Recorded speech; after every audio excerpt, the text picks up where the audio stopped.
Dentro de todo lo que rodea al MBTI hay dos palabras que muchos deben haber escuchado, pero que no estamos seguros de si todo el mundo comprende totalmente: loops y grips.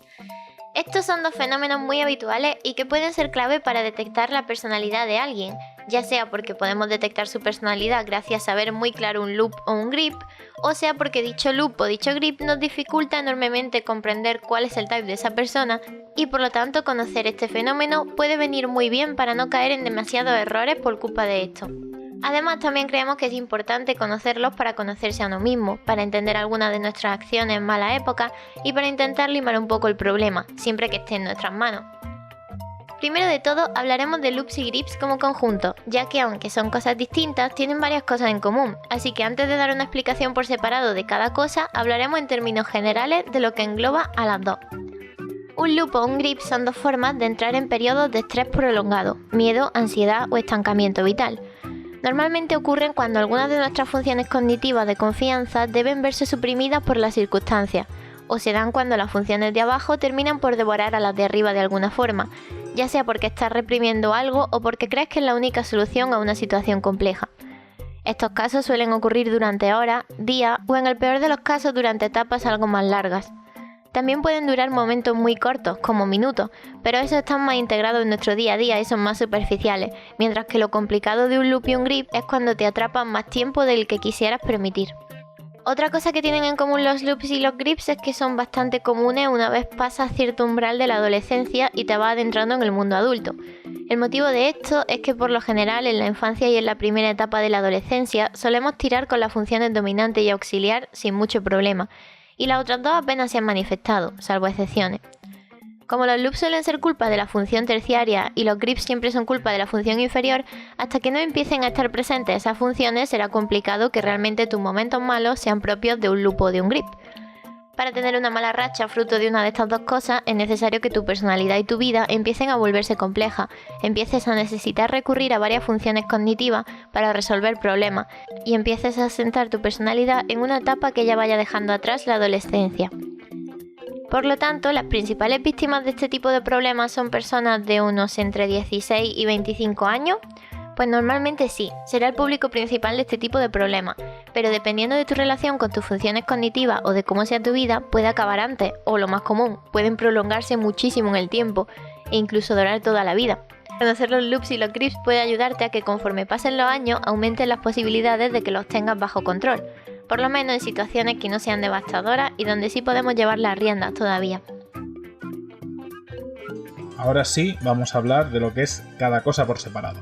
Empezaremos por los loops. La explicación rápida sería que es cuando te quedas atrapado utilizando solo las funciones dominante y terciaria, lo cual genera un estancamiento importante. Esto pasa cuando la auxiliar se ve obligada a desaparecer, es decir, sabemos que tu identidad principal es la función dominante y la auxiliar se encargará siempre de ayudar a la dominante. Además, la auxiliar se dedica no solo a nutrir a la dominante, también se dedica a generar equilibrio. A fin de cuentas, un introvertido tendrá su dominante y su terciaria como funciones introvertidas, así que la auxiliar es su ventana al exterior. Lo mismo pero al revés con los extrovertidos, ellos decantan sus funciones al exterior, así que la auxiliar es importante para que no se pierdan de vista a sí mismos.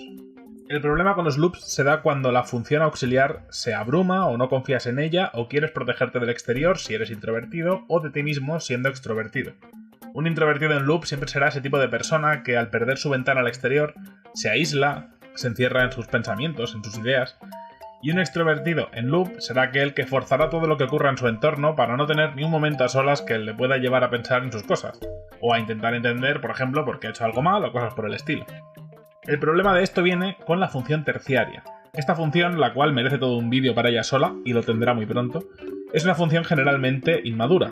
Y aunque muchas veces nos trae cosas buenas, también puede darnos ciertos problemas.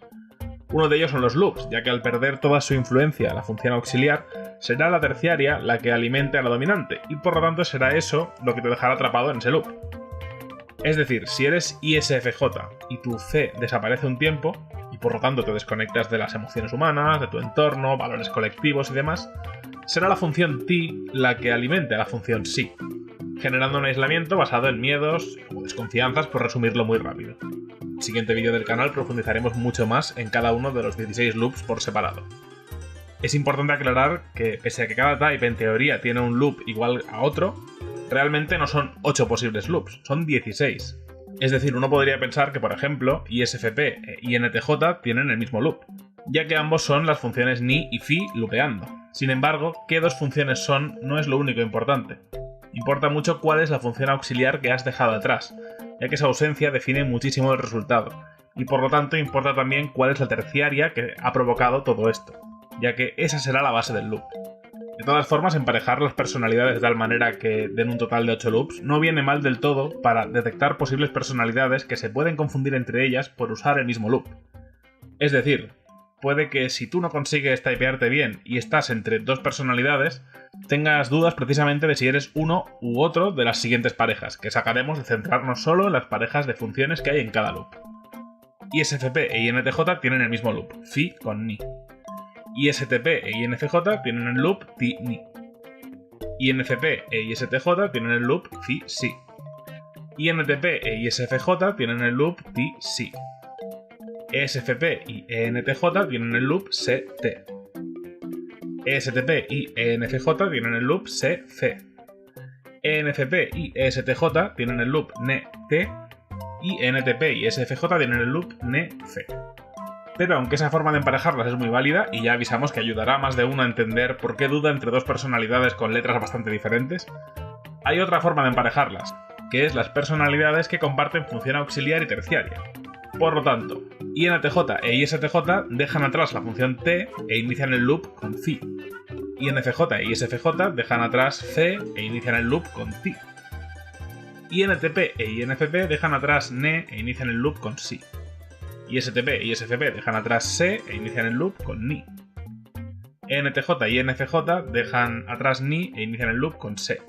ESTJ y SFJ dejan atrás si e inician el loop con ne.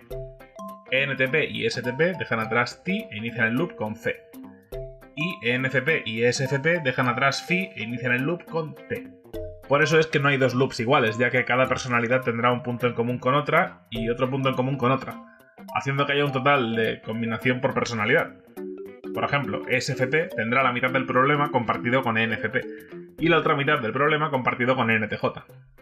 ENTJ en cambio lo tendrá con SFP, pero también con ENFJ, etc. Para saber mucho más de esto, asegúrate de no perderte los dos siguientes vídeos del canal, ya que en uno hablaremos de cada loop más en profundidad y en el otro hablaremos muy a fondo de la función terciaria, donde también se tocará este tema y otros de interés. Por último hablaremos de los grips. En este caso no es la función terciaria la que te hace el lío, es la función inferior, y no es la auxiliar la que está amenazada, es la dominante. Un grip es básicamente un uso prolongado de la función inferior, pero en su estado más insano.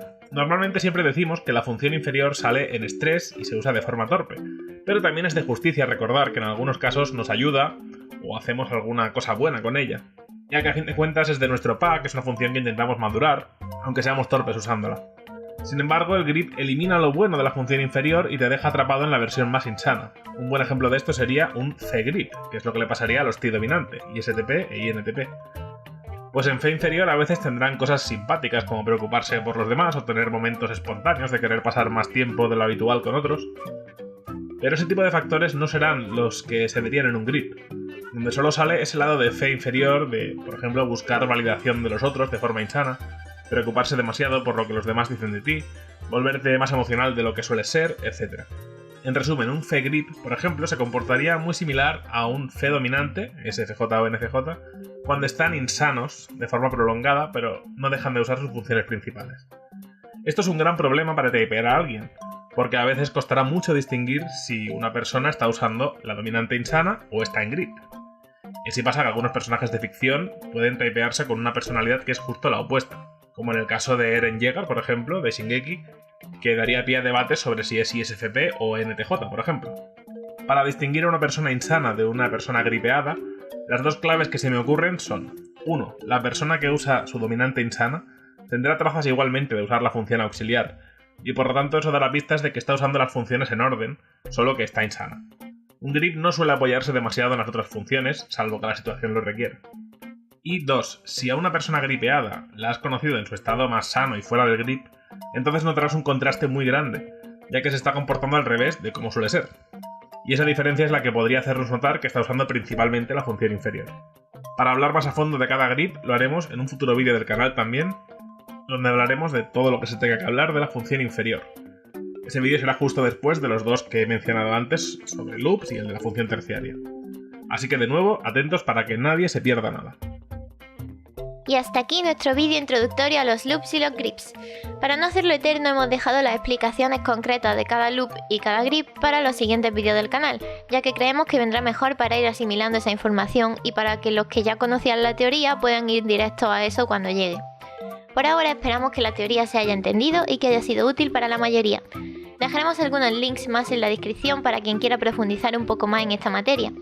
Deja en los comentarios qué te ha parecido el vídeo y qué sabías de los loops y los grips, o si quieres aportar algo más sobre ello. Deja un like si te ha gustado y te ha parecido útil, y si eres nuevo por aquí, suscríbete a nuestra academia para seguir aprendiendo juntos sobre MBTI. Nos volveremos a ver aquí, en la Academia MBTI. ¡Hasta la próxima!